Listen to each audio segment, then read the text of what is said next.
So imagine this. 47% of the population on the planet today is living in electricity poverty. But this Biden administration is the most anti-hydrocarbon administration in American history. And there, it seems like this climate issue is the only thing they want to talk about. Why isn't he pounding the damn podium saying, we have to do something about this? Instead, he's standing up and bragging about some stupid $900 million loan to the Angolans so they can build solar panels. Where are your priorities? Where is your humanism?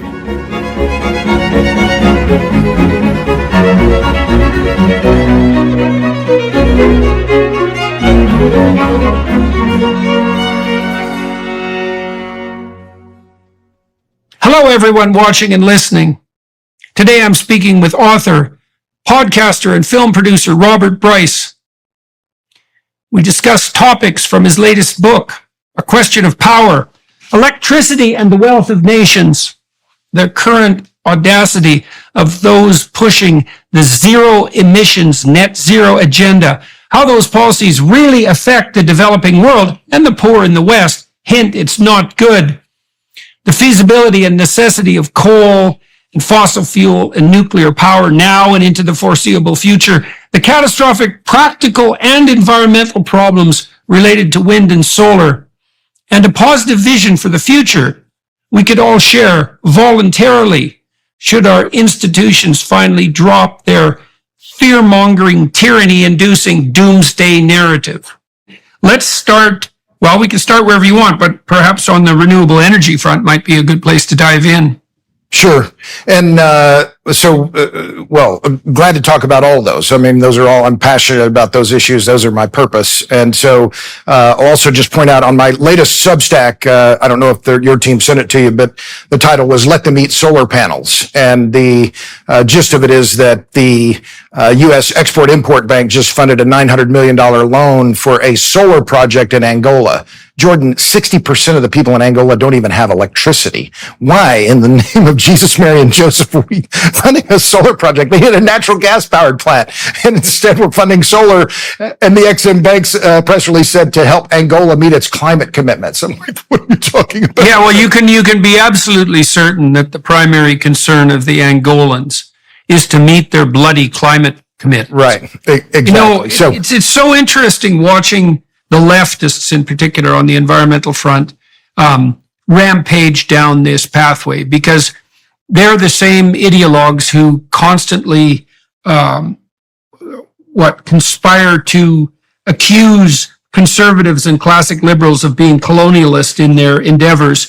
And I've never seen a more colonialist endeavor in my entire life than the attempt to impose climate concerns on the developing world. It is something bloody miraculous to see. To see the leftists sacrifice the poor to their idiot planetary concerns is an absolute bloody nightmare as far as I'm concerned. So this situation in Angola sounds like it's tailor-made for that kind of idiocy. So how is it the case that a solar power plant can become the number one concern on the international development front for Angola? Like, how did we get there? Well, how long do we have to go, Jordan? It's a long history. But this has been something that's been ongoing now for years, where the World Bank and the other and multilateral, bilateral lending institutions are refusing to fund any hydrocarbon projects in developing countries. And this latest example is the Angolan story, and President Biden bragged about it during a high dollar fundraiser. He spoke at a high dollar fundraiser for the League of Conservation Voters in early June, and he bragged about this, saying, "We're building a huge solar plant in Angola." The average 60% of the people in Angola don't have electricity at all, and you're bragging about the Export-Import Bank brags in their press release about we're helping Angola meet its climate commitments. I mean, it's crazy town, and this is a country that has enormous natural gas and oil wealth.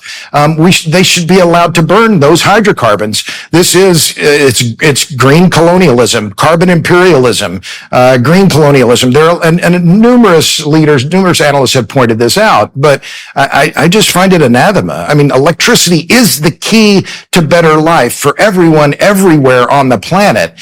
And this is effectively telling the developing countries and one of the most desperately poor countries in Africa, no, you can't burn hydrocarbons.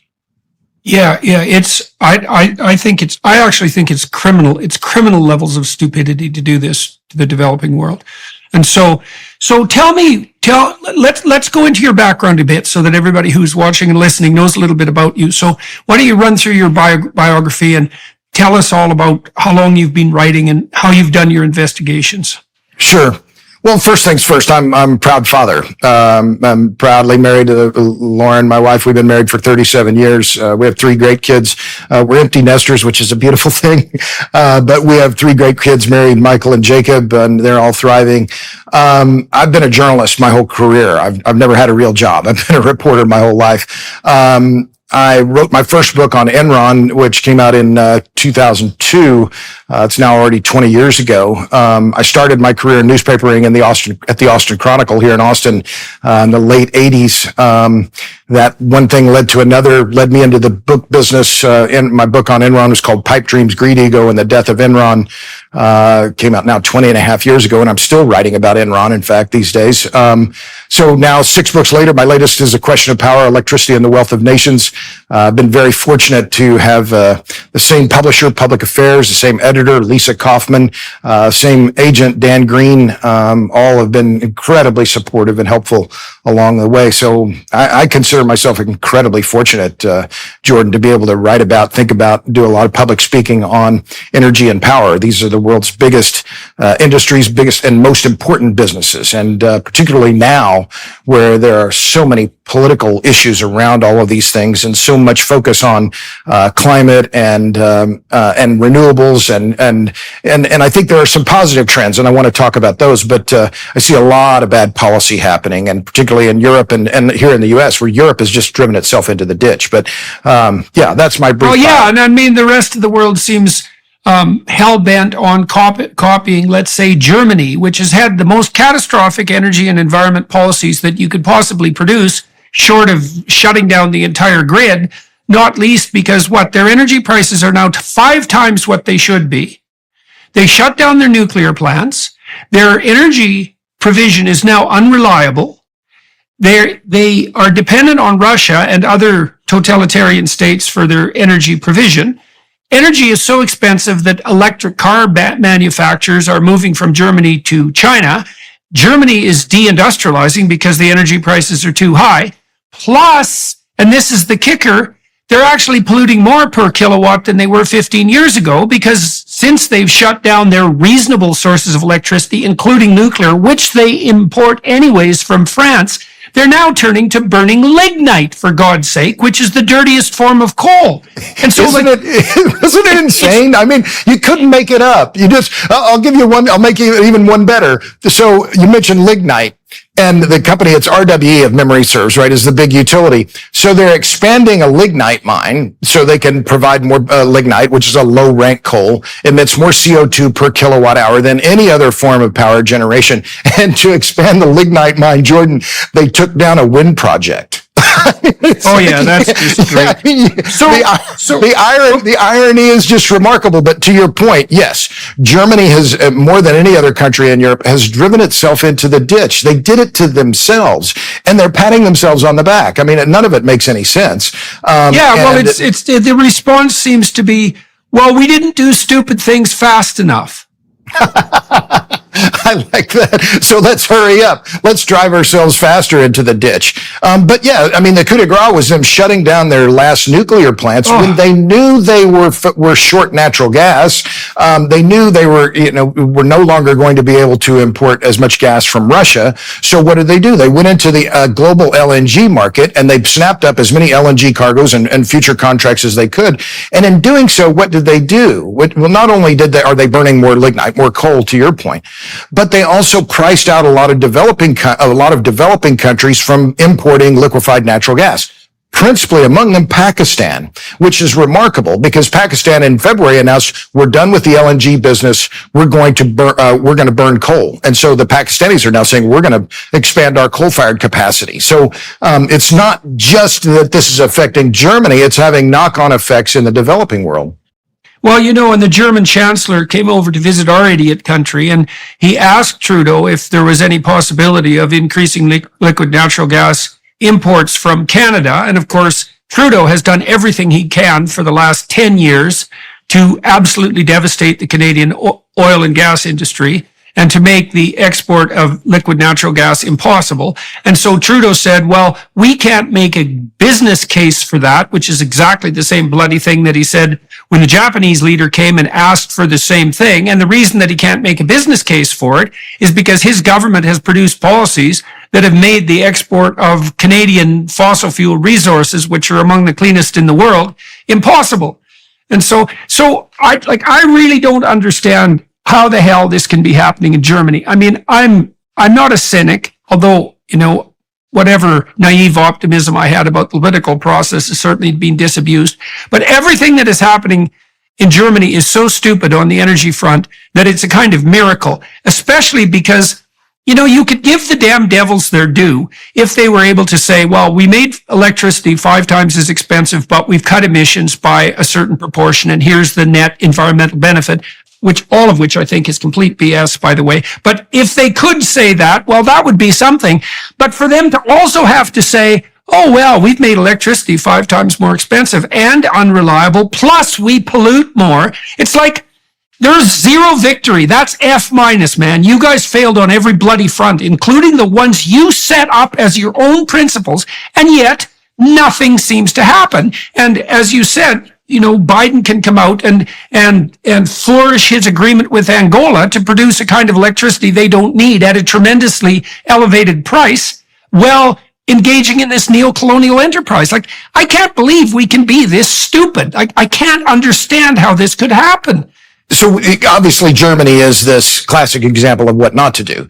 What's remarkable is what's happening here in the United States, where California is following this example straight into the ditch. And more than any other state in the U.S., California has emulated these policies of mandating renewables, of shutting down baseload power plants. They shut down the San Onofre nuclear plant a few years ago. They almost succeeded in closing Diablo Canyon. That Newsom made, I think, finally sobered up and said, no, we need this plant. Forget that it's nuclear. It's 9% of our electric generation production in California.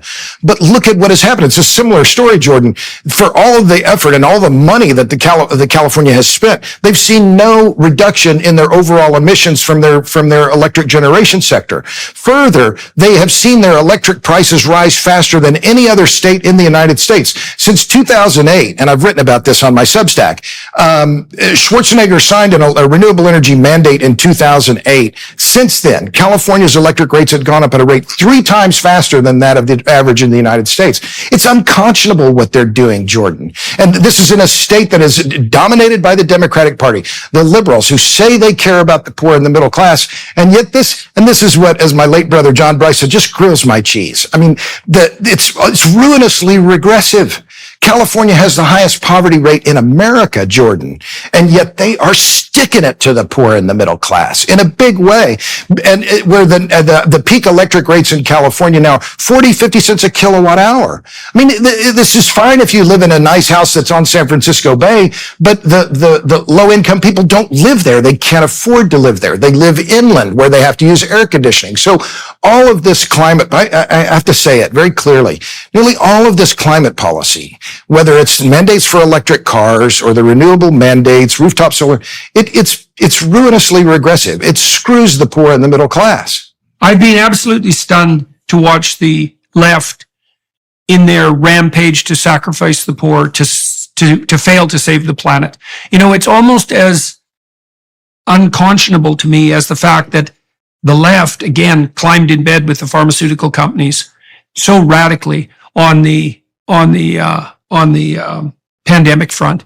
There's lots of things to be said in relationship to the so-called pandemic, which I also don't believe in, by the way, because I think it was a pandemic of totalitarian overreaction and not a pandemic of illness.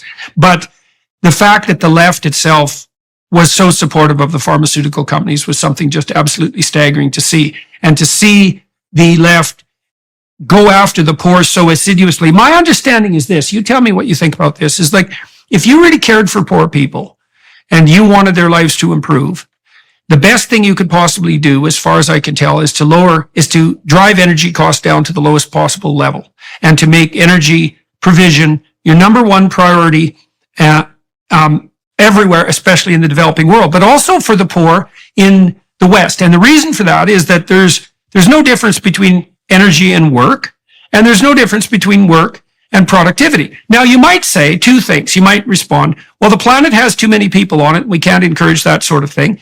And if you make people rich, then the rich people destroy the environment faster. But both of those things are nonsense, because we've seen a massive increase in population over the last 40 years, and all the bloody doomsayers like Paul Ehrlich, who has more sins on his conscience than anyone else I can possibly think of, has said that by the year 2000, we were going to be out of commodities and everybody was going to be starving to death. And we're not out of commodities, and they're a lot cheaper, and we have more food, and people only starve to death for political reasons. And as we've got more people, we've actually got richer. So that's all bloody, complete, backwards nonsense. And then not only that, is that the data that I've looked at, and I've looked at it with Bjorn Lomborg, or through his eyes, is that if you can get people in the developing world up to about $5,000 a year in gross domestic product on average, they start taking a long-term view of the future and start becoming concerned about local environmental issues, and will take that burden onto themselves, so that top-down, centralist, globalist utopians don't have to enforce all this idiocy on them.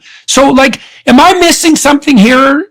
You know, have I gone down some bloody right-wing rabbit hole, or is this just the stark truth?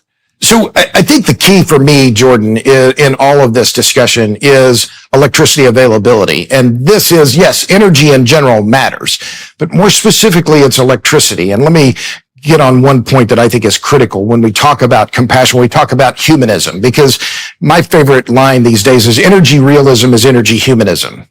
And when we're going to be realistic about energy, and we're going to be energy humanists, we have to look at the lens of energy and energy availability in particular, and how it affects women and girls. Electricity frees women and girls from the pump, the stove, and the wash tub. You remember, the new dealers here in the U.S., when they wanted to bring electricity to rural areas, many of these politicians, George Norris from Nebraska, Sam Rayburn from Texas, Lyndon Johnson from Texas, they had seen their mothers wash clothes by hand. They wanted them to be liberated from the wash tub. They'd seen this kind of backbreaking labor. And this is the key. There's something like, who's the Swedish demographer? He recently died. He estimated there were 5 billion people in the world today walking around in clothes that have been washed by hand. Well, that means Rosen? Yes. What's his first name? Hans Rosling. Forgive me. Hans Rosling. Yes. Hans Rosling. Brilliant. He did that. Yes, brilliant. Brilliant. He did that amazing video. I think he gave a TED talk where he was talking about his grandmother, and his folks had bought a washing machine. His grandmother came over when first time they used the washing machine, and she wanted to start it, right? Because it was a miracle to her. He said that, in fact. He said, the washing machine to my grandmother was a miracle. So when we think about electricity and energy availability, this is the key for women and girls. Because if they don't have it, they are effectively slaves to the household chores. And so Hans Rosling's point, 5 billion people in the world today are walking around in clothes that have been washed by hand. That means there are 2.5 billion women and girls who are washing those clothes by hand. And every minute, every hour, every day that they're washing clothes by hand, they're not in the library, they're not in school, they're not able to get a job outside the home. So there is this. They're also not contributing their brain power to the rest of us. You know, exactly. Can you imagine the economic value of 2 billion brains that are occupied in menial labor that could otherwise be freed up? I mean, there's 2,000 women in that group that are 1 in a million.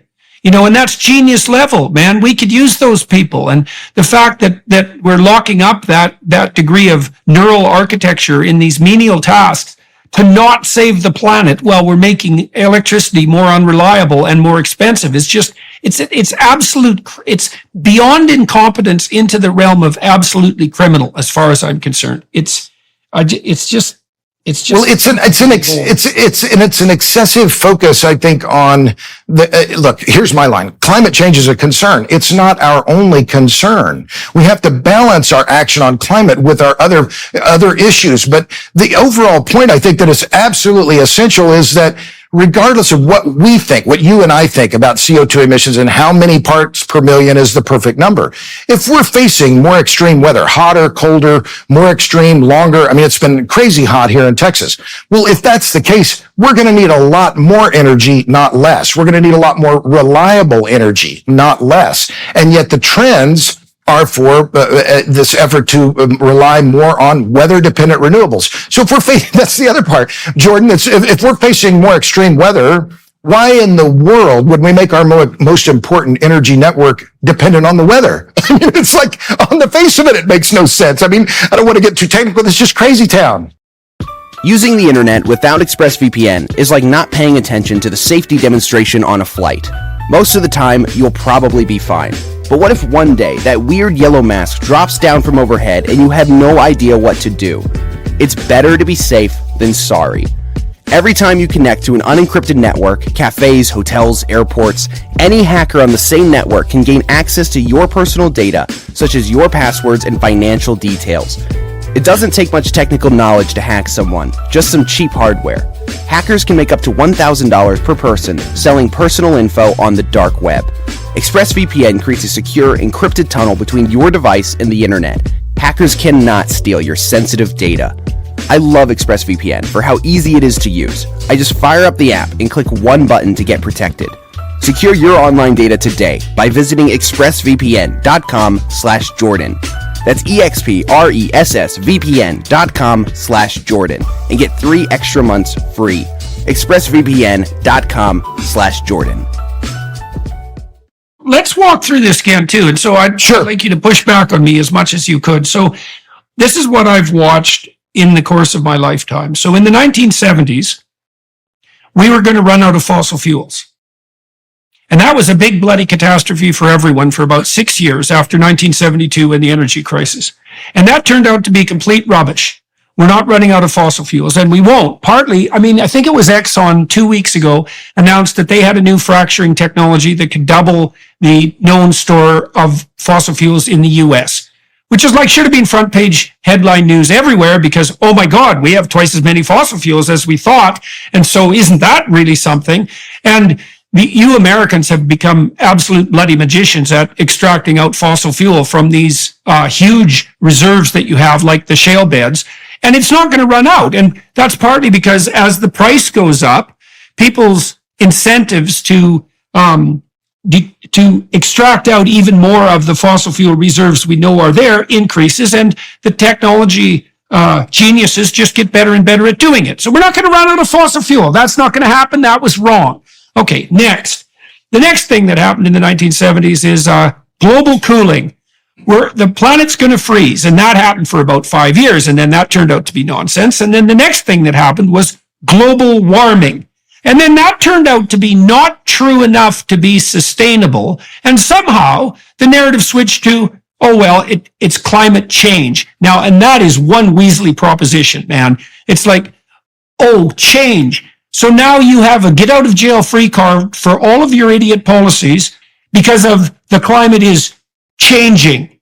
And that means increased variability. Now, I've looked at the data on hurricane frequency, for example. There's no evidence whatsoever that hurricanes are increasing in frequency. And to the degree that they're more expensive, it's only because people are building more and more expensive properties in hurricane-prone zones.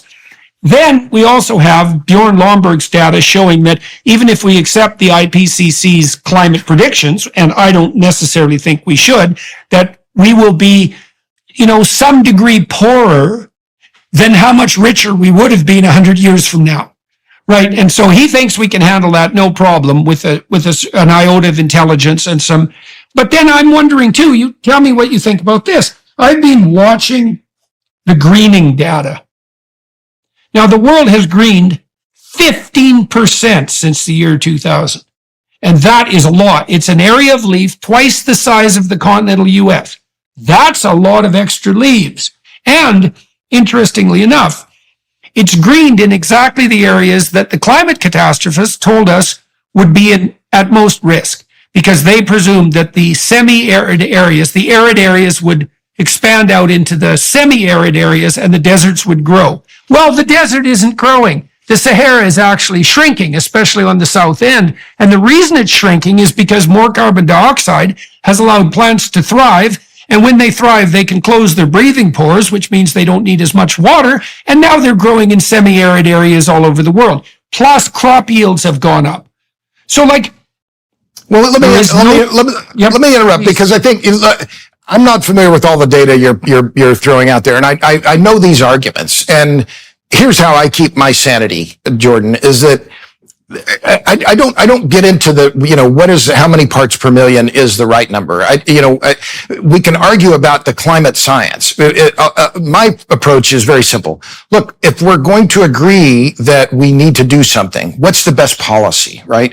As I said, climate change is a concern. It's not our only concern. So what is the way forward? If we accept that we are facing some risk, how do we deal with this risk? What is the best no regrets policy? So I've been saying now for more than a dozen years, natural gas to nuclear. This is the way forward. And this is the part that just, as I said, grills my cheese, chaps my hide on this Angola deal. And it's on my Substack, robertbryce.substack.com. Let them eat solar panels, right? The Export-Import Bank of the United States is not funding a natural gas-fired power plant in Angola, even though Angola has trillions of cubic feet of available natural gas. Instead, we're funding a solar panel project. I mean, this makes no sense whatsoever. So if we're serious about reducing emissions and bringing more people out of the dark and into the light, which I think is incumbent on the wealthy countries to help developing countries do that. How do we do that? Natural gas resources globally, Jordan, they're not abundant. They're super abundant. They're geographically widespread, and there is an enormous amount of stranded gas. Look at the huge offshore fields that have been discovered off of Africa, Tanzania, other countries, including Angola, enormous natural gas resources that have barely been tapped. Well, some of that gas is going to be exported into the global market, into Europe and advanced countries or developed countries. But Africa should be using those resources. And to prevent them from doing so, I think is just as you say, I think it's morally wrong. I think it's anathema. I mean, people should be shouting from the rooftop saying, no, we should be helping these countries come out of the dark. We should be helping them develop, because that's incumbent upon us. Or at least not getting in their way. Or at least not getting in their way. So then natural gas to nuclear, I'll just finish this other point. This is one of the things that, again, to me, when I look at these big climate NGOs, I don't call them environmental groups. I don't call them green groups, because I don't think they are either. They're NGOs. They're climate activist groups. And by the way, they're spending $4.5 billion a year. I've documented this. That's their budgets. They're just enormous. But they're almost all of them are anti-nuclear. Well, if we're serious about CO2, it makes no sense. My line is, if you're anti-carbon dioxide and anti-nuclear, you are pro-blackout. Well, I'm anti-blackout. You're also bloody well pro-starvation. Well, right. So we need to be helping develop this technology. And these are the things that I think are positive. Now, we can focus on a lot of things that are negative. And I will grant you there are many negative things that are happening. And we can throw rocks at the NGOs and all the climate idiocy that's happening in terms of this, or the policy idiocy rather, around this. But what we're seeing in the wake of the Russia-Ukraine war that I think is really encouraging, Jordan, is a move toward nuclear. Romania, one of the countries, France, Finland just opened Akaluto. Sweden just said, we're bagging our renewable push. We're going to build nuclear plants. Just yesterday, it was June 29th, EDF group in France said, we're going to build 2 more nuclear reactors. The U.S., tremendous amount of momentum and money behind new nuclear. Now, there are a lot of friction points, including fuel availability, because the Russians are producing 46%, I think over 40% of the global uranium enrichment market is in Russia. Saskatchewan has the biggest uranium reserves in the world, and they're bloody untouched. And in our idiot country, we have all these fossil fuel reserves, but we have tremendous stores of nuclear fuel as well, of uranium. And Canada actually has good nuclear technology. The CANDU reactor is a good reactor. And Canada is another good story. And I'm working on a new documentary. It's going to be out this fall. It's called Juice, Power, Politics, and the Grid. And one of the people we're featuring is one of your Canadian colleagues, Chris Kiefer. He's done a remarkable job in this revitalization of the Canadian nuclear sector, that you're going to rebuild some of your CANDU reactors. You're building an SMR, I think, at Darlington with a BRX 300. So I won't say it's all due to Dr. Kiefer, and he's a remarkable story by himself. He's an emergency. I should have him as a podcast guest, eh? Oh, you should. Put us in touch. Would you put us in touch? Absolutely. Okay. Yeah. No, he's got a lot of Elvis. He's 6'9". He's just this big presence, but he almost single-handedly, Jordan, has ignited this new rebirth in Canadian nuclear, and it's been a marvel. So that Canada has kind of jumped into the lead, but it's not. So Canada, Romania, China's building dozens of reactors. The Russians are still pushing out their technology. Britain, France, Poland, I mentioned Romania. So there is, amidst all the crazy town that's happening, the one, I think, thing that is positive that's occurred in the wake of Russia's invasion of Ukraine is a recognition that if we're serious about reducing emissions, or just more serious about not covering the landscape, littering the landscape with stupid wind turbines and solar panels, we're going to embrace nuclear. So I think that's a very positive thing that is happening, and one that I'm watching very closely. Well, and where are you particularly optimistic on the nuclear technology front? What do you think of small modular reactors and the molten salt technologies and so forth that people seem to be? My sense is that the way forward is something like standardized production of small modular nuclear reactors, so that the cost per unit can be brought down, and so that the systems can be distributed without having to build an immense amount of like transmission wires. So, but I don't like, I'm trying to get up to speed on that, but am not precisely. So where are you particularly optimistic on the nuclear front? So, well, like you, I see a lot of promise with nuclear in general. So what about SMRs, which is small modular reactors? There are a lot of technologies that are being developed now, and a bunch of different companies that are pushing them out. So the GE Hitachi, NuScale here in the U.S., X Energy, Kairos, Oklo. It remains to be seen which one will be the one that makes it to market. Among the most interesting ones to me, Jordan, is X Energy. That's a high temperature gas reactor.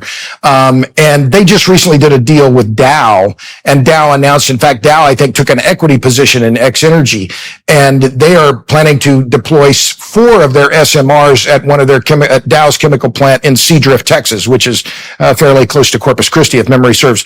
Well, to me, what's interesting about that, one of this high temperature gas, right? So that's a safer design inherently than a water-based reactor. Second, it's that Dow is looking at this, and Dow is an old line chemical company. We're very conservative. They're looking at this and saying, we think this is the right technology. And further, that they're saying we're going to use the high temperature process heat so we can make chemicals instead of burning gas to produce high temperature, right? To make high temperature steam. So it has that additional advantage. Right. Do you want to walk through that, why that's important for people? Well, sure. So industrial process heat is needed for a lot of different things, right? Refining, mining, chemical production. So industrial consumers use a lot of electricity. They use a lot of energy in general. So if you have a source of high temperature heat, then you could produce high temperature steam and then use that for your processing of whatever it is that you're doing. So for Dow to make this deal with X Energy, I think is indicative of where the market, the industrial consumers are seeing things, how they see the market moving, right? And so that's quite intriguing.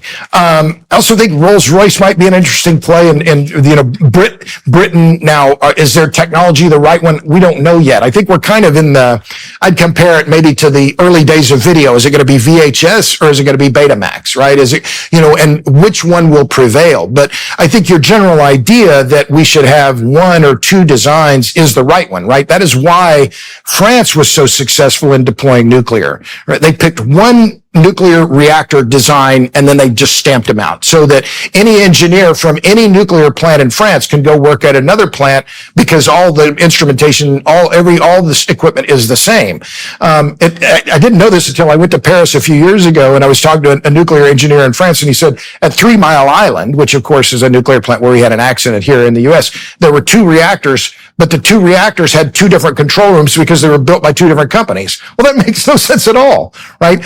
So if we're going to see a new renaissance of nuclear, there are a lot of friction points, and I'll talk about those in a minute, but we're going to have to speed up the regulatory regime. And that means the Nuclear Regulatory Commission here in the U.S. We've had some U.S. companies domicile in Canada because they think it's what will be easier path to licensure if they start in Canada and then come back to the U.S. The Europeans are going to have a different type of licensing procedures than the U.S., but the NRC is a big roadblock. The other is the fuel part. So this is where I think the friction parts are, and I want to be very sober about this, Jordan, because I was in Japan earlier this year. I was very fortunate. I'm very lucky in my career to be able to travel and see things. And I went to Fukushima Daiichi, and it was an indelible experience for me. I've been pro-nuclear for more than a decade, but seeing the ruined reactors at Fukushima Daiichi and hearing the people from Tokyo Electric Power Company talk about how they're taking the reactors apart slowly and the process that they're going through and what they're doing, and then seeing what is actually happening in Japan as well. TEPCO is building a coal-fired power plant on Tokyo Bay. Right? The Japanese are embracing energy realism. The home of the Kyoto Protocol, they're not aiming at net zero. We met with top government officials. We met with top industry officials. I said, so what about your carbon emissions? They said, yeah, we're not really going to pursue those. We're pursuing energy security first. And I had one guy just say very clearly, look, we live in a bad neighborhood. We got the Russians over there, the Chinese over there, the North Koreans over there. We are going to take care of our energy security first. So I think Japan, more than any other country in my recent experience, is an indicator of how energy realism and energy security is trumping concerns about climate change. And I think rightly so. The Japanese are nothing if not practical. So they're building 1.3 gigawatt coal-fired power plant on Tokyo Bay. They're also building another 500 megawatts ultra supercritical coal-fired power plant. Forgot where that one is. And another 5 gigawatts of gas-fired capacity. So they're slowly reopening their nuclear reactors, but they're also being very clear-eyed. They're also very clear-eyed about where they are going in the world, and they are saying energy security is our first concern, and we're going to take care of that because our industry demands it. And so, obviously the Chinese are doing the same thing. I mean, the Chinese are planning, I think, 100 nuclear plants, something like that, over the upcoming decades. But they're also expanding their coal-fired plants like mad, which also makes an absolute bloody mockery of anything we're doing in the West on the so-called climate front, because especially in a country like Canada, where our emissions are so trivial on the world stage that they're not even within the error margin of estimate for carbon dioxide effects. And that's a critical point that I think that, I've heard other people say this, is not original to me, but the emissions from the West in many ways don't matter anymore because the story is in places like Vietnam, Bangladesh, Pakistan, India, China. These are the places where emissions are growing so rapidly. And in fact, I spend a lot of time, I nerd out on spreadsheets, and the statistical review of world energy just came out. So I've been studying it very closely. The country that had the biggest, in absolute terms, the biggest increase in CO2 emissions last year was Indonesia, followed closely by India. So these are countries that have enormous populations and are still desperately energy poor. But let me return back to wait till Nigeria kicks in. Nigeria is going to have more people in it than China by the end of the century, eh? So, and your point there that we're seeing the huge growth in energy consumption among the countries with the largest populations. It's like, well, that's pretty bloody self-evident, isn't it? Once those countries start to pass a certain threshold of industrial development, that is where all the action's going to be on the climate and energy front. And so we should be planning for that. And,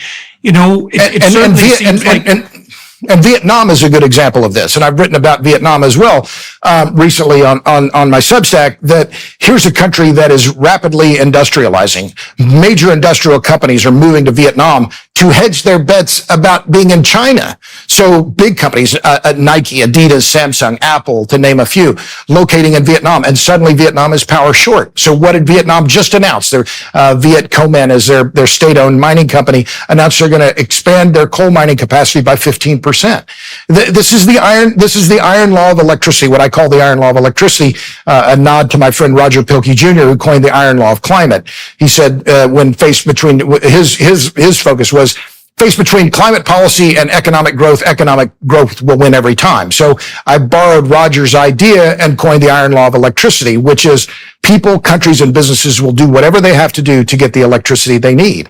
Climate change is not their first concern. And this was evident in Japan. This was the part that really was a sobering experience in going to Japan. But I've seen it myself. I've seen people in India stealing electricity. In Beirut, where I talk about that, I write about it in my book. Seeing the generator mafia, where pretty much everyone in Lebanon pays 2 electric bills, one to EDL, the grid operator, and the other to the generator mafia, who are the local entrepreneurs. They call them the mob, they call them the mafia, but they're providing power when the grid fails in Lebanon. The grid fails in Lebanon every day. So this iron law of electricity, I think, is another example, in my view, of we have to be realists. Energy realism is energy humanism. People are going to do whatever they have to do because they are not going to sit in the dark. They're not going to let their, the food in the fridge spoil. They're going to find a small generator. They're going to steal electricity. They're also not going to let grandma freeze to death in the winter. I mean, I looked at Lomberg's data on the consequences of lowering thermostat temperatures just a few degrees. And he estimated, for example, that if I remember correctly, and this is about right, that a 3-degree decrease in thermostat temperature in the winter kills 110,000 people in Europe. That's old people, because old people can't regulate their temperature very well. And so there's 2 things we need to point out to everyone who's watching and listening. And the first is that if you raise energy costs, you imagine that there's a pyramid of economic development, and there's hundreds of millions or billions of people who are sitting right on the threshold of poverty. They've climbed out of absolute poverty. So now they have enough money so that they don't have to worry about where lunch is coming from. But that's just where they're at, and they're barely there.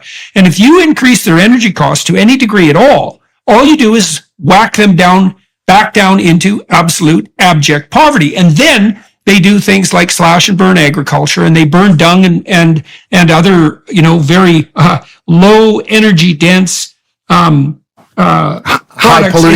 polluting fuels. Yeah. And they pollute the indoor atmosphere, and that's really, really hard on their kids and their elderly people as well. And so we got to say this over and over. You cannot raise energy prices without devastating the poor. Period. The end. And the more poor people you make, as far as I can tell, the worse things are actually for the planet rather than the better. And this brings us to another conundrum. You pointed out that the green types tend not only to be anti-natural gas, which is, of course, completely insane, but also anti-nuclear. And this points to the fundamental underlying motivation, as far as I'm concerned, is that this green movement isn't so much green, certainly not as a consequence of the fruits that is born, as it is both anti-industrial and anti-human. And those actually turn out to be the same thing. And you can tell in these when push comes to shove cases, because the bloody Greens, if they were actually concerned about carbon dioxide output, which is what they say we should only be concerned about, would be jumping on board the nuclear bandwagon in a second, saying, well, obviously we should transition to nuclear because it's zero carbon dioxide output. And that's not happening. So that means, as far as I'm concerned, that their fundamental narrative is a delusional lie. And it's got a malevolent twist in it too. And you can see that manifesting itself in the refusal of these Western NGOs and the World Bank and so forth to lend money to developing countries to try to raise them out of poverty, which is inexcusable. There's a certain, this field better than I, but there's a certain puritanical part of this, right? And a certain also, I think, a religious fundamentalism. And I'm sure other people have talked about this before, I know, but there are many overlaps between the Christian belief and these ideas around climate catastrophism, right? That we've sinned against the earth, right? We haven't sinned against God. We've sinned against the earth. We need to repent. We need to use less, do less, and go back to the garden, right? And even Martin Luther, to, keep going on this just a hair longer, he would recognize carbon credits, right? Like you get a carbon indulgence by buying some offset because you flew to Fiji. But let me just build on your point about the availability of hydrocarbons and how important it is. And Kirk Smith was a professor at Cal Berkeley who died recently, and I cited him, I think, in my latest book or in my fourth book, Power Hungry. But he documented and was among the first researchers to document the effects of indoor air pollution on women and girls. And, I was interviewing a climate activist yesterday. And by the way, I don't call it green energy. I don't call them green. I call them climate activists. I don't call it green energy. I don't call it clean energy. I called it alt energy, right? Because I don't think it's green. I don't think it's clean. Covering the landscape with solar panels, destroying landscapes with wind turbines. I'm a longtime critic of the wind business, proudly so. They don't like me. I don't like them back. Okay. Because I've documented now for more than 10 years, and on the Renewable Rejection Database, which is on my website, robertbryce.com, I've documented nearly 400 rejections of wind energy in the U.S. from Maine to Hawaii. It's happening in Canada too, by the way. In Ontario, over 90 communities have declared themselves unwilling hosts to wind energy. Now, you don't read about this in the New York Times because it doesn't fit the narrative, but I digress. So back to the point about hydrocarbons and Kirk Smith. Indoor air pollution is one of the leading killers of women and girls in developing countries. Kirk Smith and the WHO, I think the World Health Organization, documented something like 3 or 4 million women and girls a year are dying premature deaths because of indoor air pollution, because they're cooking with dung or wheat straw in their homes. And Kirk Smith made this point. They need LPG. They need butane. They need propane. They need clean. Forget electricity for just a minute. Let's replace those low density fuels and low density, high polluting fuels with hydrocarbons. That's a step change in their standards of living.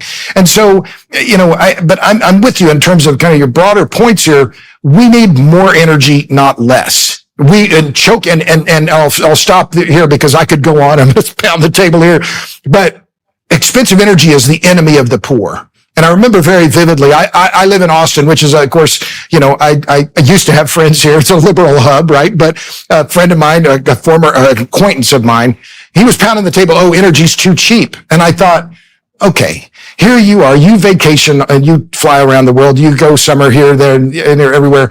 You're rich and you're telling me energy is too cheap. I don't see it that way. And I haven't talked to him in a long time because of that, because I just thought, you don't understand what you're talking about. Expensive energy is the enemy of the poor.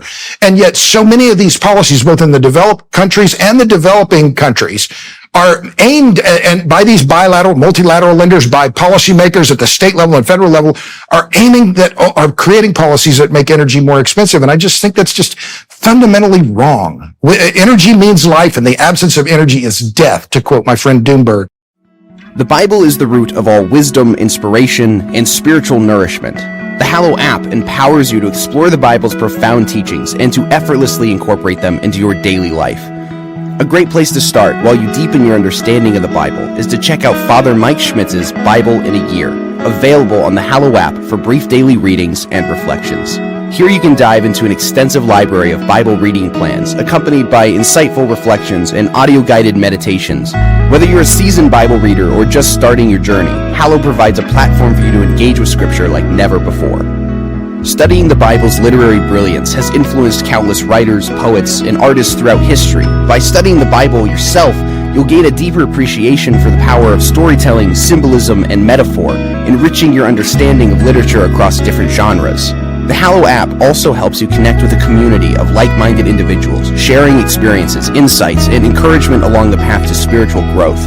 Download the app for free at hallow.com/Jordan. You can set reminders and track your progress along the way.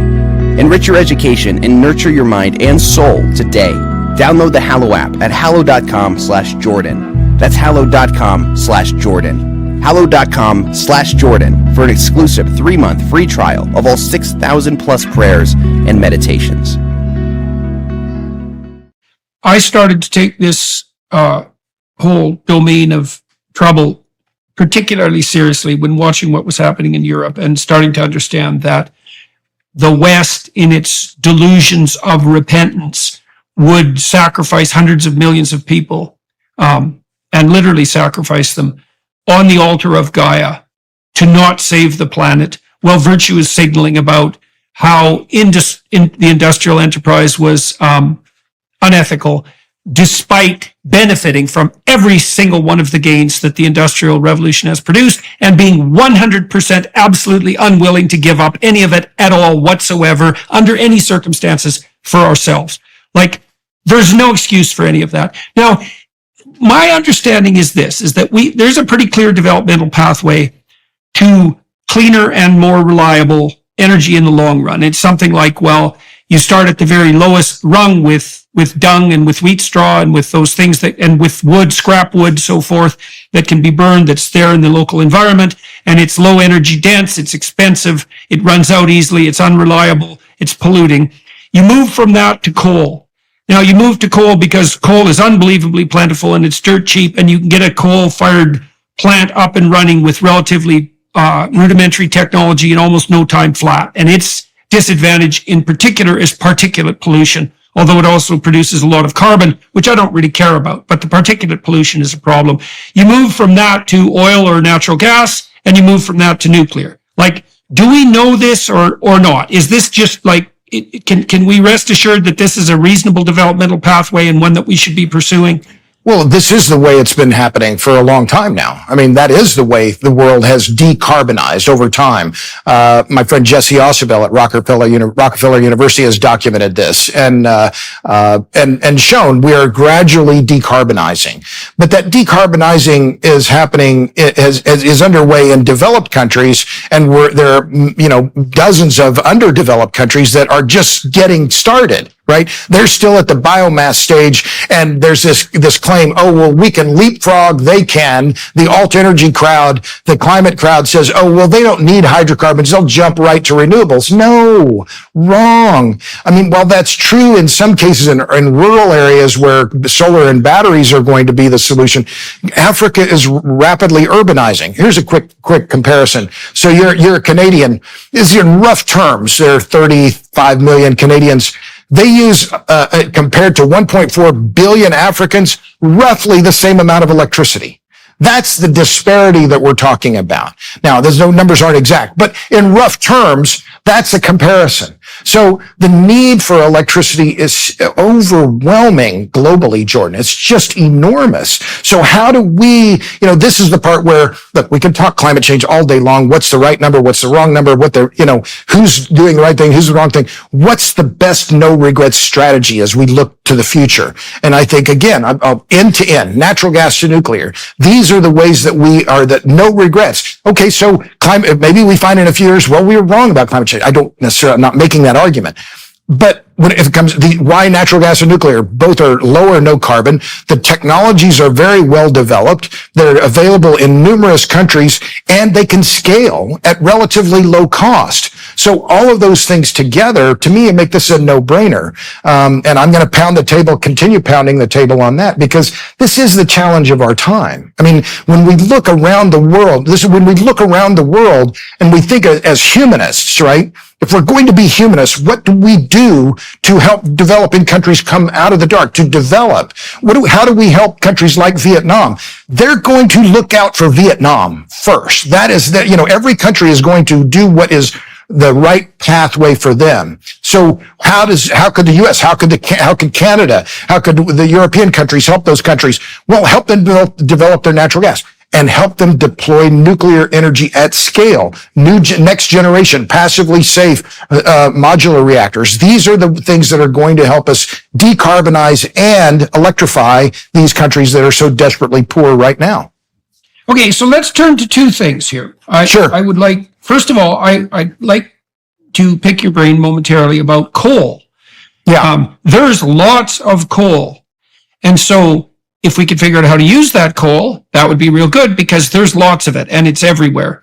And so how are we doing on the clean coal front? Sure. How good are the modern coal-fired plants in terms of, for example, getting rid of particulate pollution? Sure. Well, I'll make a joke first, which I think clean coal is kind of oxymoronic, like military intelligence or family vacation, right? Or jumbo shrimp, right? You can make cleaner coal. And so I mentioned Japan earlier. they're building new coal-fired power plants. What are they doing? They're using ultra supercritical technology, which is the highest level of combustion. You wring more watt hours for every kilogram of coal that you burn. So that is the optimum. If we're going to burn coal, let's use ultra supercritical technology, but that's more expensive, and not all countries are willing to do that. Instead, they're building subcritical plants, which are the most common ones. Well, you'd think that would be a place for potential subsidy then, to help the countries that are building coal plants build better ones. Absolutely. If we cared, which we don't. But I think it's important to put it in historical context. So I've written about the history. This is one of the points I make in A Question of Power is, when you look at Edison in 1882, well, he used coal on the Pearl Street station in Lower Manhattan. He burned coal, right? Well, we're still now 141 years later, coal globally still has 35% of the global electric sector market, right? So, and you mentioned China before. Global Energy Monitor, which is clearly an anti-coal group, in February put out a report. Last year, China permitted 2 new coal plants a week. Right. So India is building new coal plants. Bangladesh, Vietnam, numerous other countries. Indonesia had, as I mentioned before, has the highest or biggest increase in CO2 emissions last year of any country in the world. Why? Because they rapidly expanded their coal fleet. So coal is here to stay. For decades to come. That is a fact. These plants that are being built now are going to continue running. So, America is, cheering on the closure of our coal plants. Well, I think that's probably problematic in terms of reliability, but that's a different discussion. But so coal is geographically widespread. It's relatively cheap and it's super abundant. So that is why so many countries means if we close all the bloody coal plants in the West, it also means that we won't be able to put our technological prowess to work to make the coal plants cleaner. And it also means it'll knock us out of the international market for the development of coal-fired plants, which, as you pointed out, is going to be a growth industry for, into the foreseeable future. So that seems like a stupid idea to me, all things considered. Yeah, I don't know necessarily about that, because there are a lot of companies that have that kind of technology that can deploy it, the Japanese, the Malaysians, the Chinese. But I think the key here is just to think about, it's a global story, right? And if we're going to, it's not Texas warming, it's not Canada warming or America warming. It's global warming. It's global climate change. If we're going to deal with this, we have to have some sensibility about the world as a collection of nations that want to try and address this. Well, what is going to be what is the way forward then? It's going to be to make cleaner electricity cheaper. And I think that means natural gas and nuclear. Well, we could run around panicking about the sky falling, even though it isn't, and we could lie constantly about net zero and make everyone poor, and we could hurt the hell out of the third world while not doing anything on the climate front instead, which seems to be what we're doing. These net zero advocates, first of all, that entire terminology just grates on me. It's like net zero is a cliche, not a policy, and zero anything is impossible, because we're not going to get to zero carbon output, obviously, ever, and we shouldn't even aim at that because it's stupid. Even if we could reduce it 80%, that would be fine. But I think that narrative is running out, though. I think, if you look at what's happening in Europe, I think the politicians, particularly in Germany, we talked about Germany earlier. UK too. The UK as well. They're looking forward and saying, we're not going to make net zero, right? We're going to have to throttle this back. The German Green Party has lost some remarkable recent elections, got shellacked. The German voters are looking around at this and they're saying, wait a minute, this is terrible for us. So I think some of this, another positive sign, in addition to the expansion of nuclear, I think we're seeing more energy realism, and thank the Lord for that. I mean, it's taken a while. Sure. Yeah. All right. So let's talk about, let's take another tack on the environmental front. Now, you've written rather extensively about the environmental dangers of wind power, and you're also, you made a crack earlier about let them eat solar panels, and so you obviously have some misgivings on the solar front. So let's start on the wind front. So my understanding, I'm going to lay out a few things and tell me if I'm right or wrong. So first of all, Siemens last week, 2 weeks ago, announced that they were having catastrophic, and I think the CEO said something like, I can't believe how catastrophic our problems are with our wind turbines. That's not a good thing for a CEO to say. The wind turbines, they're unreliable. They obviously don't work when the wind isn't blowing, which is quite a lot of the time. And that's really a problem at night when the solar panels also don't work. They don't have a proven track record. They only seem to last about 17 years. God, nobody knows what to do with them when they're decommissioned, and they're very expensive to decommission. They're killing whales like mad. Hypothetically, they seem to be really hard on birds. And so this just isn't working out very well. And so now, am I missing something on the wind front? And then we could turn to solar. No, I think you hit pretty well all of the issues here. Let's set whales aside. Let's set the wildlife issues aside. I'm an avid bird watcher, and this again is one area that just absolutely it's unbelievable to me, that the wind industry gets a pass when it comes to killing some of our most iconic wildlife, including bald and golden eagles. But set that aside for a minute. Let's talk about just basic physics. So one of the key ways, or the essential keys to understanding our energy and power systems, is to look at the physics metric of power density. So we want high power density. That's one reason why I'm so pro-nuclear. Super high power density. We're talking 2,000 watts per square meter, roughly. So energy is the ability to do work. Power is the rate at which work gets done. Or I'm sorry, energy is the ability to do work. That's right. Power is the rate at which work gets done. We measure power in watts. So we want high watts per square meter. Nuclear. Okay, can you explain that a bit more? Walk everybody through what energy density means, because it's a sophisticated concept, and it is. People need to understand it. And to be clear, it's power density. So what is power? It's a measure of energy flow. It's measured in watts. So you have different kinds of power density, and power is a measure of energy flow. Okay. So you can have barrels of oil in the ground are energy. Barrels per day are power. Energy is worthless unless we can make it flow. And the more we can make it flow, the better. So we want more power flow, which is watts. So power density is a measure of energy flow from a given area, volume, or mass. And you're right, it's not well understood. Fairly simple in physics terms, but it's essential to understand it because power density determines the shape of our energy and power systems everywhere, always, all the time, period. Okay, so we want high power density sources. Ethanol is extraordinarily low because it relies on photosynthesis, about 1/10 of a watt per square meter. Wind energy, I don't care where you put it, is 1 watt per square meter, period, end of story. Elvis has left the building. 1 watt per square meter. Solar is better, about 10 watts per square meter. So if I'm going to pick my renewables, I think solar has more attributes, better attributes than wind. Okay, so what do we see though? Because of this low power density with wind, it requires enormous amounts of land. So, and when it requires enormous amounts of land, well, you're impacting more people. And the only way to expand the output of wind is to capture more land. It's axiomatic.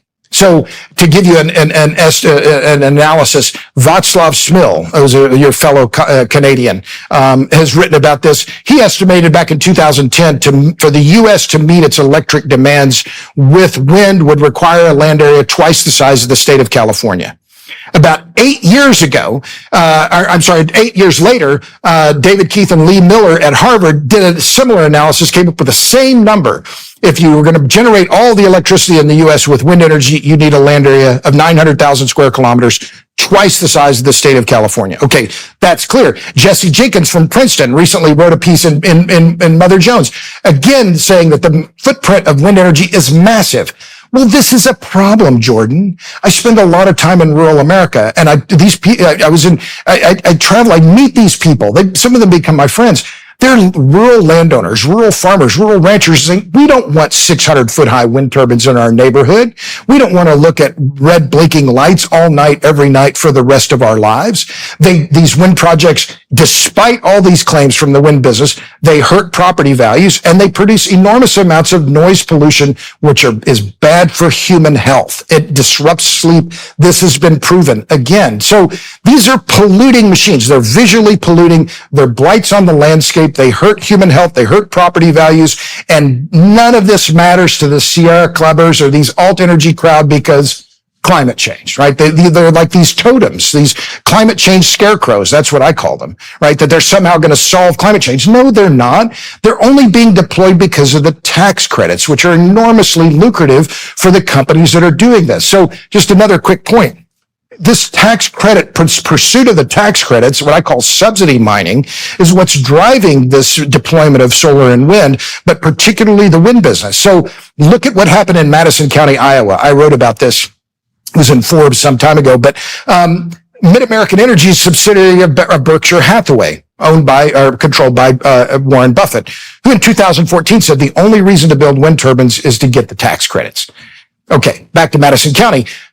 Berkshire Hathaway, or Mid-American, wanted to build a wind project in Madison County. Madison County passes an ordinance saying we don't, no more wind projects. They effectively, the ordinance said, banned new wind projects. They got sued by Mid-American Energy.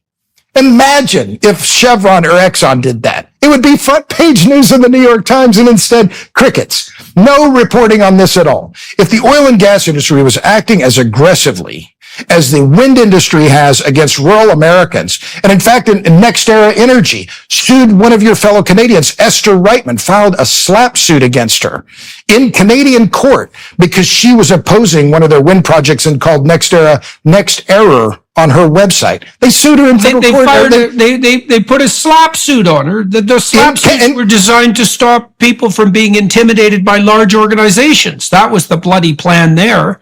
Right. So imagine if the oil industry did that. But here is an American company suing a Canadian court. I mean, the way these companies have acted in terms of corporate responsibility, it's just crazy. I mean, it's just in this pursuit of subsidies, what they've done from a corporate responsibility standpoint, it's just like if the oil and gas industry acted this way, they would be pilloried. And yet, because it's alt energy, they get a free pass. In a world filled with uncertainties, it's crucial to be ready for whatever comes your way. Whether it's a natural disaster, a sudden emergency, or unforeseen circumstances, having a reliable food storage system can provide you with peace of mind and the assurance that you and your loved ones will be well taken care of. Right now, My Patriot Supply is offering major savings on their 4-week emergency food kit to help you stay prepared for anything. Go to preparewithpeterson.com and grab this special price before it ends. Your 4-week emergency food kit provides over 2,000 calories each day for optimal strength and energy in stressful situations. You can enjoy a wide variety of My Patriot Supply and can even customize your supply. They offer an ultimate breakfast kit, a mega protein kit with real meat, and even a gluten-free kit. The best part is each meal is delicious and has a shelf life of 25 years. Don't wait for disaster to strike before taking action. Invest in your safety and well-being by securing your food storage today. Go to preparewithpeterson.com and get major savings on your 4-week emergency supply kit. Go to preparewithpeterson.com right now. That's preparewithpeterson.com. And so what's happening on the bird front as far as you're concerned with regards to windmills? I'm an avid bird watcher and have been for more than 30 years. In 1990, I can pull the story up. In fact, I wrote a piece for the Christian Science Monitor back then about bird kills in open oil pits in West Texas and New Mexico and for violations of the Migratory Bird Treaty Act. And at that time, the Fish and Wildlife Service estimated that the oil and gas industry, through their own negligence, was killing about 600,000 migratory birds a year. The Fish and Wildlife Service and the Department of Justice brought something like 200 cases against the oil and gas industry, prosecuted them, rightly so. And the oil and gas industry, to their credit, cleaned it up. They put nets over their pits. They closed their pits. Today, the wind industry is killing at least that many birds, probably more. We don't know. And there is no accountability because they're not required to report these deaths. They have been prosecuted in very rare occasions. But it's this, and the justification is, these birds are going to get hurt by climate change sometime in the future. Oh, yeah. You're killing them now because you think it might help in the future. Well, that's just crazy policy. Makes no sense whatsoever. Yeah, and you don't do that with people either. You don't get, and yet this is a free pass.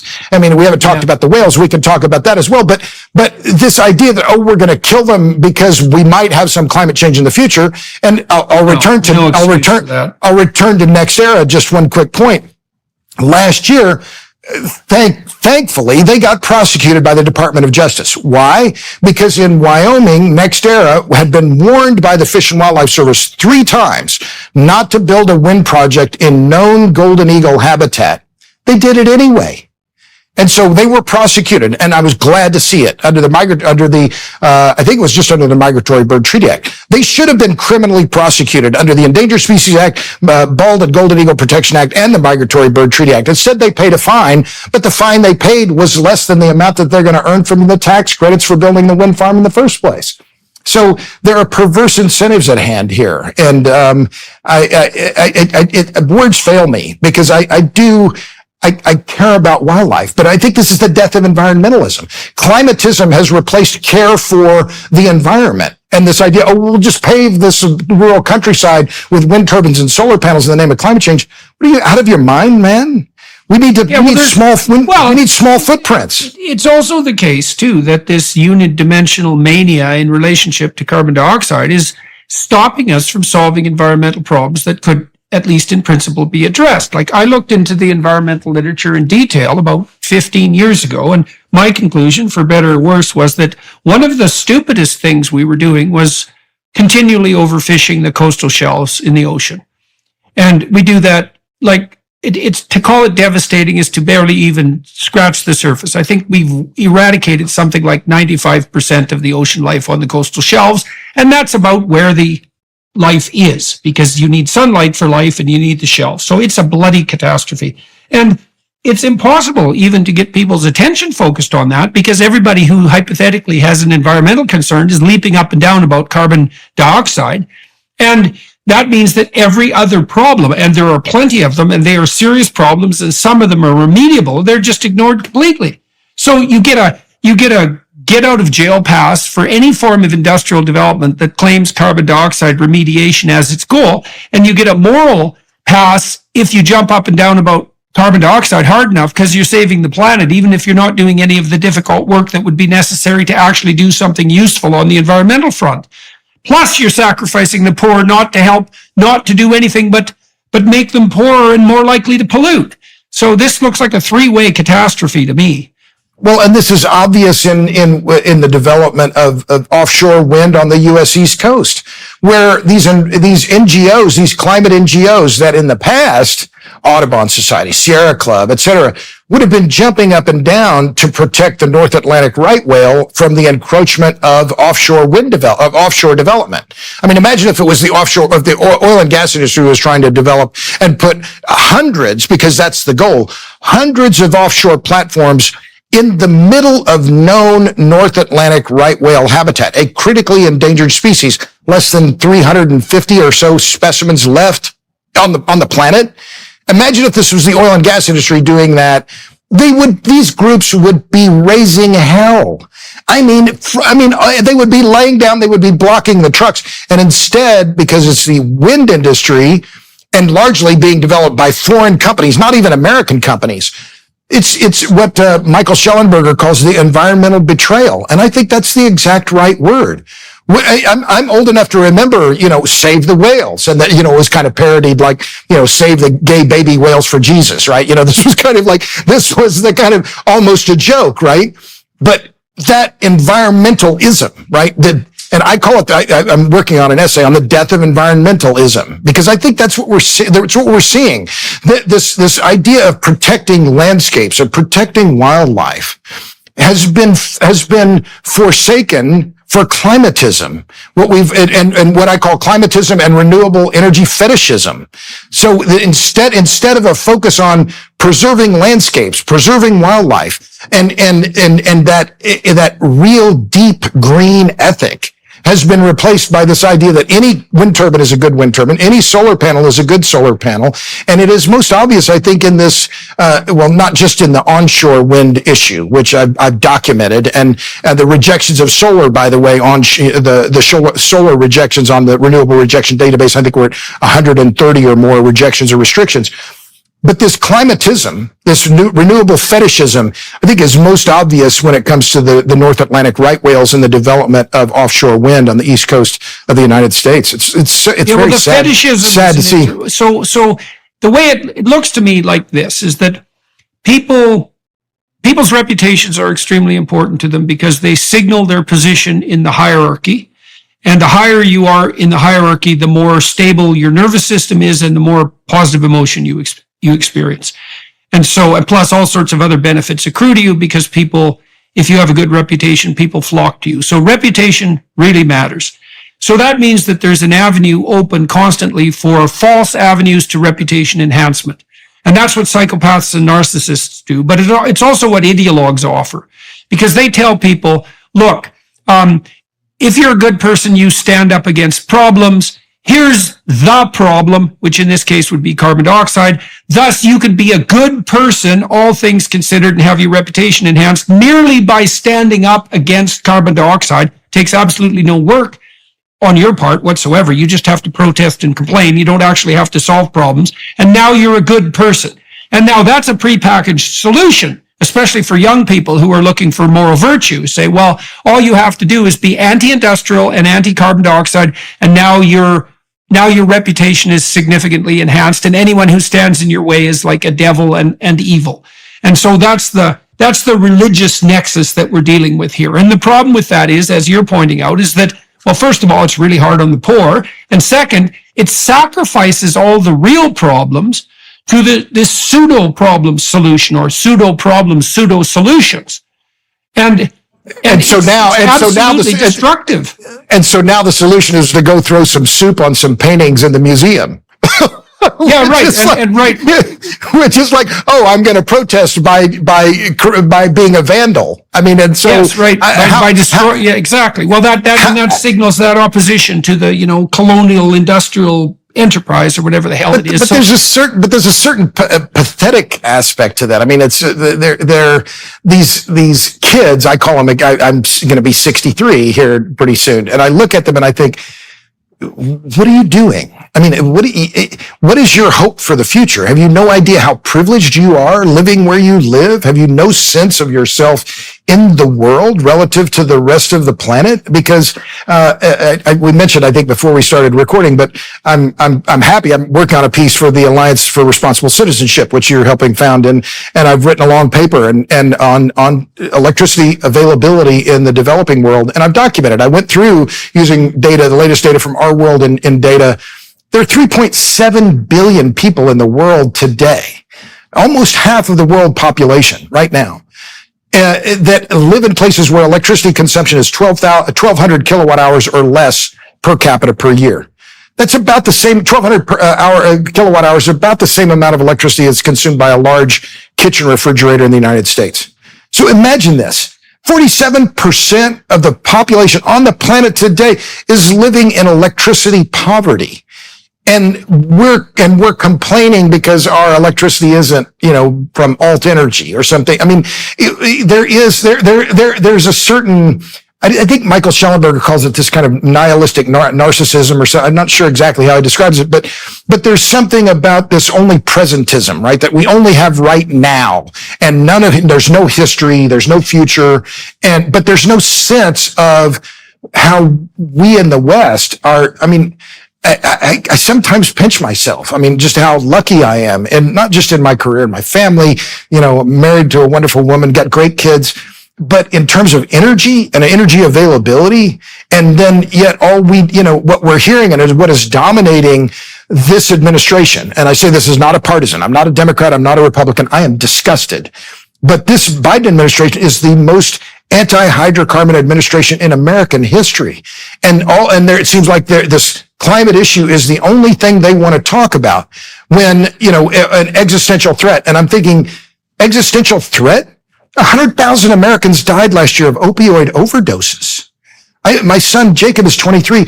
Within the last 2 months, two people that he knew, two boys that he knows, I say young men, died of opioid overdoses here in Austin. That's a public health crisis. And yet, where has the Biden administration been on fentanyl? Where have they on opioids? Why isn't he pounding the damn podium saying, we have to do something about this? Instead, he's standing up and bragging about some stupid $900 million loan to the Angolans so they can build solar panels. Where are your priorities? Where's your humanism? I mean, I get worked up about this. This is part of the reason. Well, this is part. Okay, so on the ARC front, the Alliance for Responsible Citizenship, I mean, we're trying to do a couple of things. First of all, we are working diligently with Bjorn Lomborg, who's on board with the project, because I think of all the people that I've met, his ability to prioritize is unparalleled. And he's done very careful empirical work showing what our priorities should be. Now, it turns out to be complicated, and it's not you get to be a good person if you shake your protest sign up and down. It's a lot more complicated than that. But we're also concerned, you said there's something pathetic about watching these young people, for example, glue themselves to paintings. And I think that's where pathetic degenerates into outright criminal, by the way. But I take your point with regards to pathetic. I mean, part of the problem with classic liberals and the conservative types is that they haven't been able to get forward a narrative that's compelling on the genuine moral advance front, right? And that's what we're trying to do with the ARC, is we'd like to say, well, why don't we envision a future that we could all get on board with voluntarily without fear and compulsion and tyranny? And that would be something like, well, what would it look like? Well, how about we take those 47% of people that you just described who are barely bloody well scraping by and get energy to them so that they can stop scrabbling around in the dirt and can start contributing their brain power to the collective human enterprise? How about we make that a bloody priority? And while we're doing that, we'd make some real advances on the environment front, because as soon as they're rich enough to care, they'll start caring. And I mean, even China is greener than it was 20 years ago. You know that? And it's partly because as China has gotten rich, people have started to care a little bit about their local environment. And we could really, places like India are almost at that threshold now where they're going to start to really care. And the story could be, instead of, oh my God, it's an apocalyptic nightmare and everyone's going to die and we should only have 500 million people on the planet, and I don't know how the hell we're going to get rid of the other 7.5 billion, but we'll figure out some way. We could say, no, more people, like Musk has been saying, more people, the better, because we can convert all that to brain power. And if we were ethical and we had a clue, we could have a future that everybody could be proud of, where no one is starving, where there's a world of abundance, where everybody has opportunity. And that would be a lot better than this bloody apocalyptic nightmare that justifies increasing top-down tyrannical pressure. It's not a good idea. And energy has to be one of those most fundamental building blocks. And I'm completely on board with that, because, as I say, energy realism is energy humanism. We have to be realistic about the limits of these renewables, right? And my friend Jesse Osterwell, I mentioned before, he said, he says, wind and solar may be renewable, they are not green. And I think that's just a great way to think about them. Yes, they're renewable, but just because they're renewable doesn't mean they're green. What example? I could pound the table on this one, Jordan, because it does just get me riled up. Please do. I was in Wisconsin. I had an event at the University of Wisconsin-Oshkosh a few weeks ago, and I flew into Milwaukee. And I've been contacted. People from rural America contact me all the time and asking me to, help them find a lawyer, or help them, publicize their fight against a renewable project. Well, John Barnes is a resident of Christiana, Wisconsin, a little town of 1,800. It's about an hour west of Milwaukee. So I got in the rail car. I drove straight there. I met him. I met the town supervisor, Mark Cook, and a woman who was there, whose name escapes me at the moment. They're fighting a project that would cover, get this, 7 square miles of their little farming community. It's a farming community of 1,800. Would cover some of the best farmland in all of Wisconsin with solar panels. It's some of the best farmland in Wisconsin, some of the best farmland in the world. And these local people are saying, we don't want this. And yet it's Invenergy, this privately owned renewable company out of Chicago, that is going to develop the project and then flip it to local utilities, circumventing Wisconsin state law. But it screws that farming community. I mean, just screws them. And and who's speaking up for them? No one. Wind and solar may be renewable, they are not green. Why in the world would we be covering prime farmland with solar panels? The answer is very simple. It's the climatism and the investment tax credit. You put those two together, right? This renewable energy fetishism, which is, I think, the right description, with these incredibly lucrative tax credits, which for solar amount to like 30% of all of the layout, the initial capital cost of the project. It's incredibly profitable for these renewable energy developers to do these projects. And so, food, fiber, farmers, we don't care about that. We're here to make money. And these are little, not little farms, but they're growing corn and soybeans. They're rural farmers who are just getting by. And yet they're just going to get screwed by these kinds of projects. Where's the New York Times? Where's the New York Times? Why is the Washington Post reporting on this? Why is it in NPR? Why aren't they reporting on this? Because they don't care.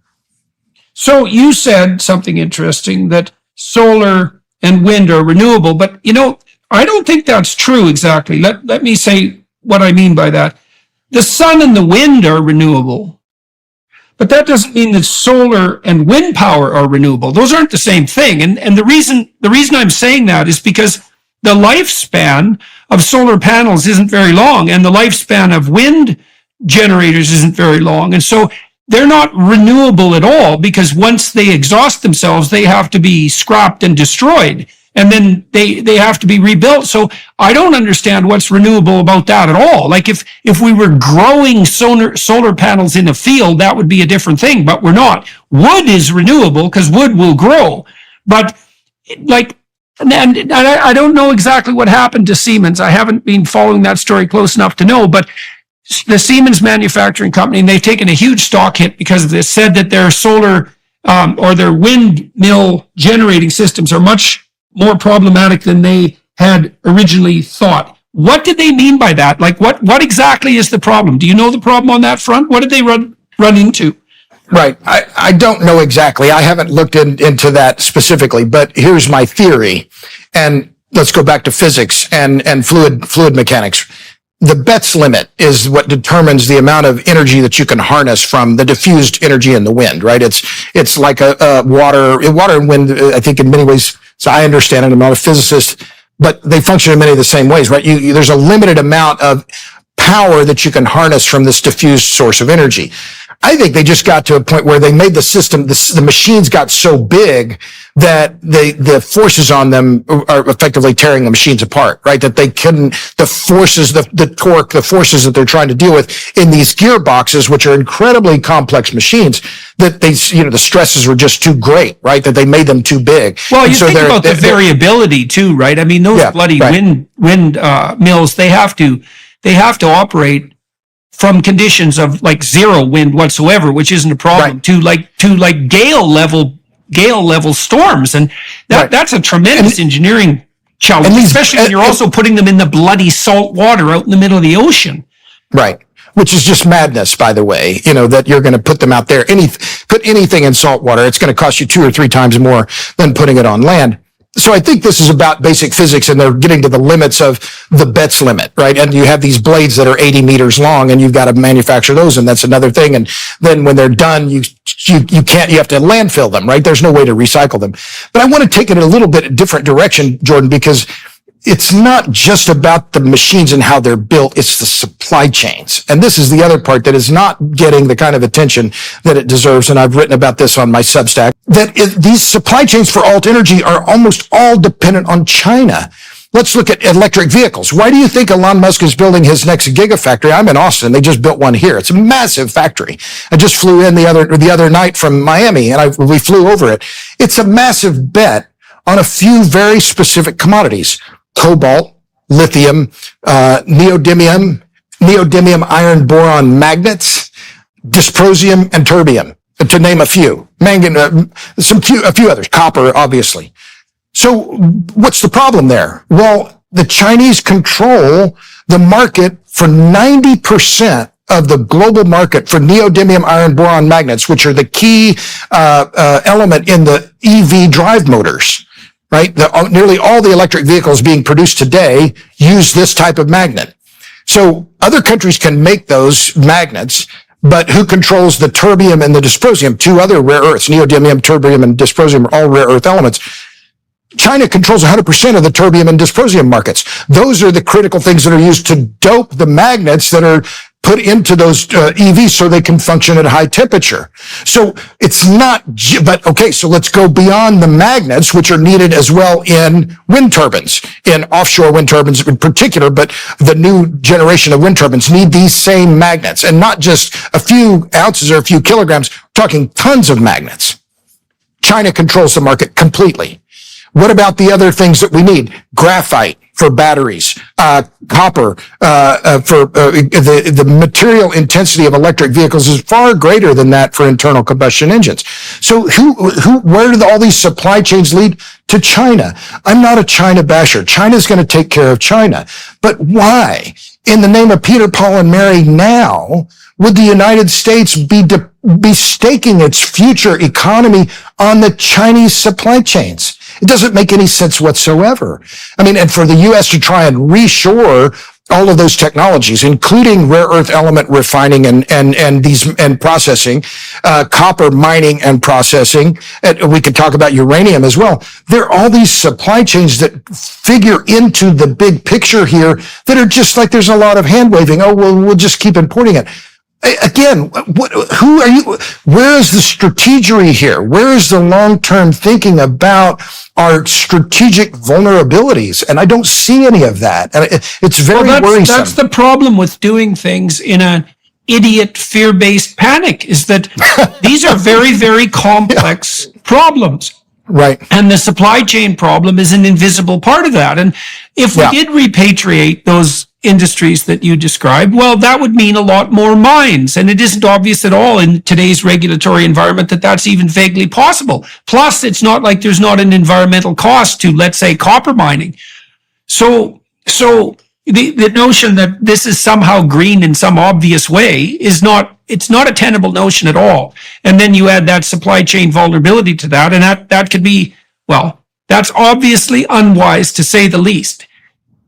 Well, and it applies to solar as well. And this is something else that's been largely ignored, in many cases just flat swept under the rug, is the supply of polysilicon for solar panels. Now, let me be clear. I have 8.5 kilowatts of solar panels on the roof of my house. Why did I put them on? Because I got 3 different subsidies. Hello. I'm opposed to energy subsidies unless I'm getting them, Jordan. All right. So let's be clear. But am I sure that those solar panels, which were made in Korea, don't have any content that came from China? No. And when you look at the solar market, in fact, the U.S. government just 2 years ago issued an advisory saying that about Uyghur slave labor in Xinjiang and the content in particular for polysilicon produced in Xinjiang with Uyghur slave labor. And the U.S. government called it genocide. Now, are these credible? Are these exactly right? I don't know for sure, but this is very problematic. I mean, imagine if the oil and gas industry were in any way connected to something involving slave labor.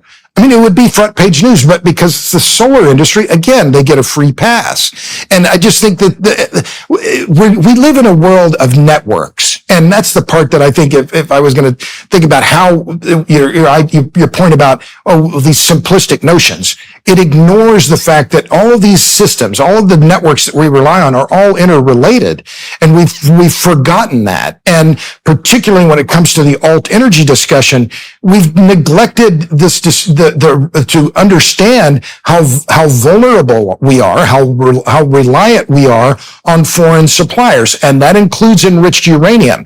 But in particular, it includes rare earth elements, neodymium iron boron magnets, polysilicon, nearly all of the alt energy stuff that is being pushed and being heavily subsidized now through the Inflation Reduction Act to the tune of $400 billion depends in either almost completely or in large part on Chinese supply chains.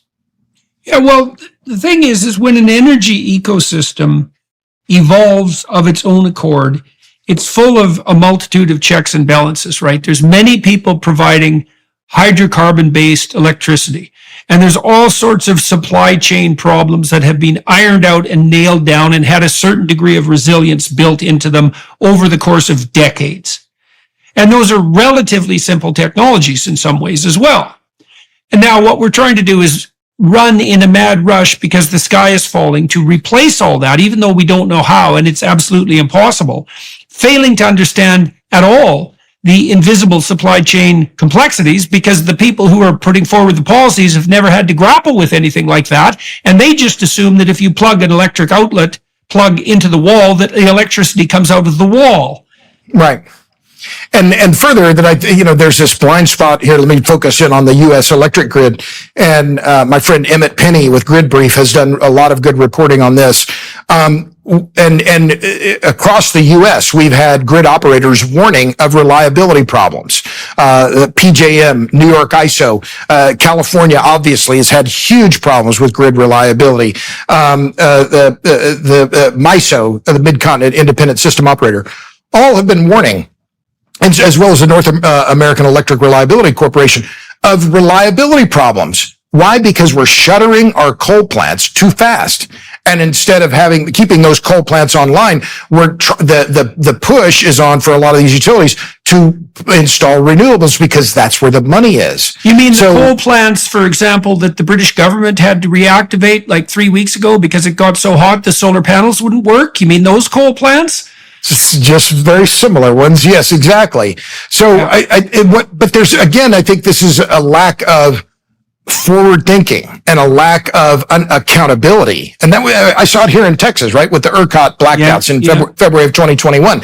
There was this idea, the market failed. Well, who made the market? Well, the legislature. Well, who's in the legislature? A bunch of lawyers. Well, they don't know how the electric grid works. They like the idea of the market. And so they said, well, we're going to make a market. It's going to be great. Well, who was responsible? Well, no one was responsible. And that's what we're seeing now when it comes to these bigger threats to the reliability of the U.S. grid, is everyone's looking around, well, who's responsible for reliability?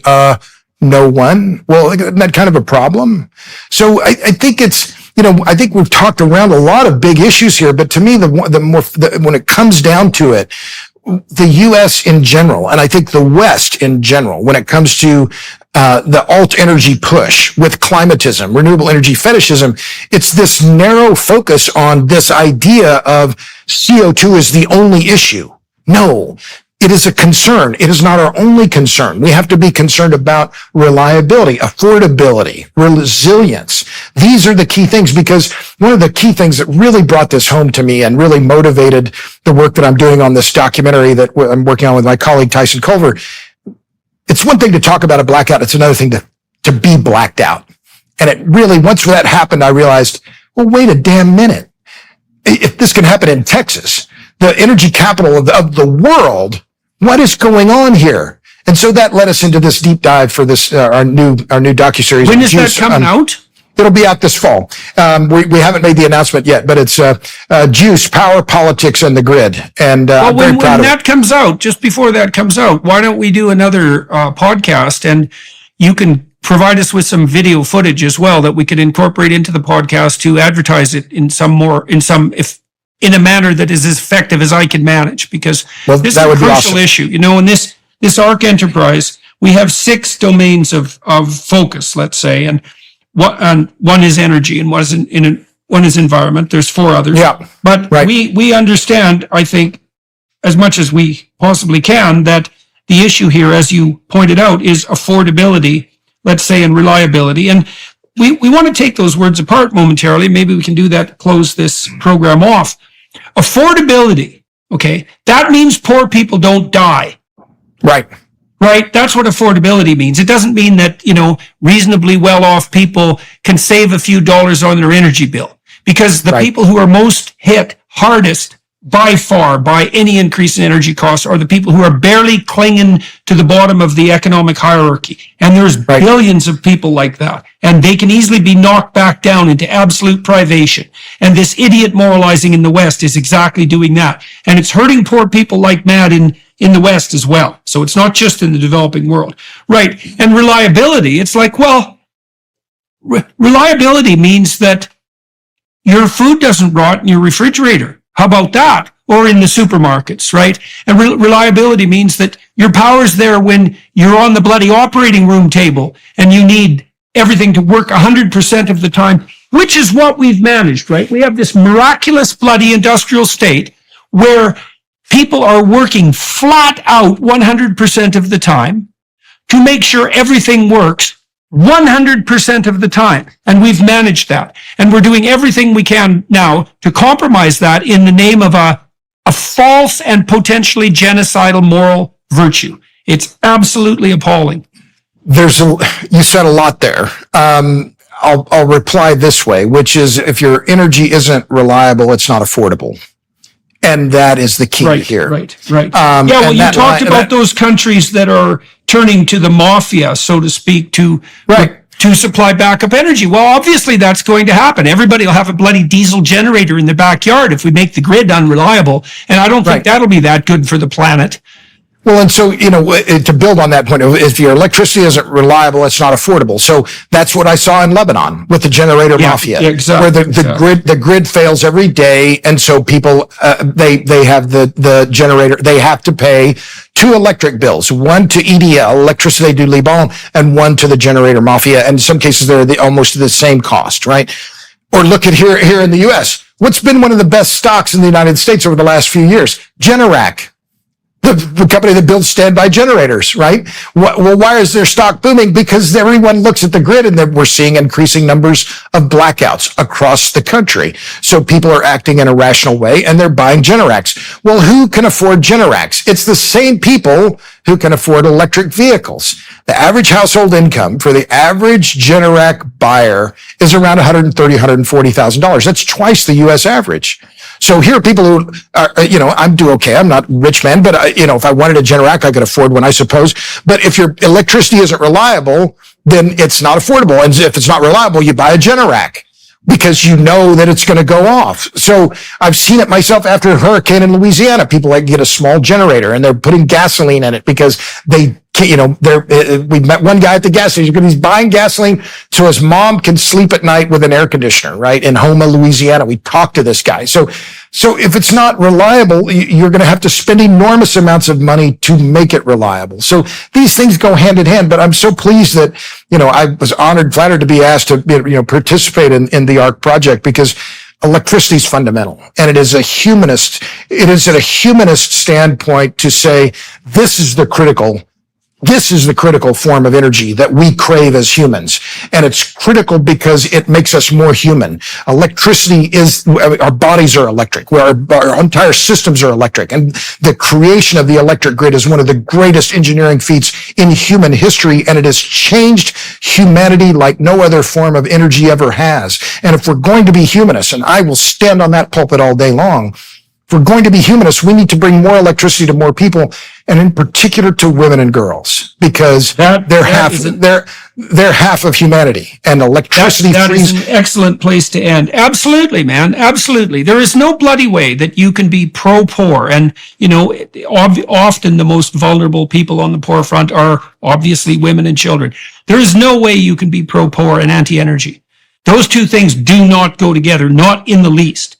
So, yeah, it's unconscionable. And one of the things we really do want to do with the ARC, and we're very happy to have you on board and to have your help in this regard, is to push constantly to drive energy prices down and to climb up that hierarchy we talked about, right? From biodegradable fuel sources to coal to hydrocarbons, past hydrocarbons, hopefully up into nuclear with renewables in there wherever they can pull their own goddamn economic weight without a variety of market distorting idiot subsidies that are causing all sorts of counterproductive activity. So anyways, good talking to you.